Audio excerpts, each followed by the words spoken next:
Today when I was having biryani मेरे मन में एक थॉट आया, एक ख्याल आया कि बिरयानी किसने इन्वेंट की है। और इसका आंसर सुन के मैं खुद भी शॉक हो गया। मुझे अभी तक लगता था कि बिरयानी एक इंडियन डिश है, क्योंकि वो हैदराबाद, लखनऊ, कोलकाता और मालाबार रीजन में काफ़ी ज़्यादा पॉपुलर है, तो ऑब्वियसली वो इंडियन ही होगी।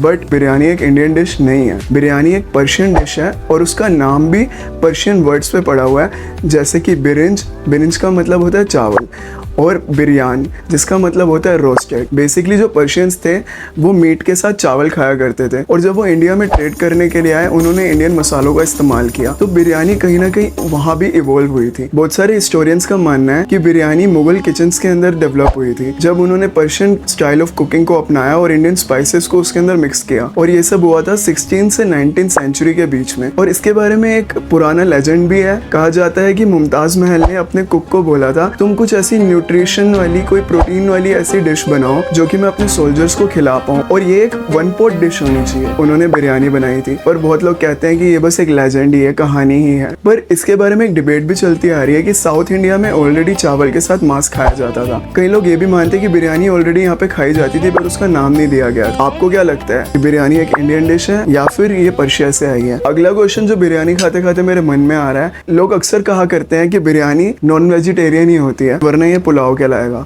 एक्चुअल में क्या ये बात सच है? So the answer is no. Biryani बनाने की एक टेक्निक होती है जिसके अंदर चावल को और सब्जियों को अलग अलग बनाया जाता है, अलग अलग स्पाइसेस के द्वारा, अलग अलग एरोमास और हर्ब्स के द्वारा लेयर किया जाता है। अंत में इसको दम लगाया जाता है। अगर चावल और सारी सब्जियों को एक साथ बना दिया गया है तो वो पुलाव कहलाएगा, क्योंकि उसके अंदर एक ही तरह का फ्लेवर आएगा। आप बताओ, बिरयानी सिर्फ वेज होती है या नॉन वेज?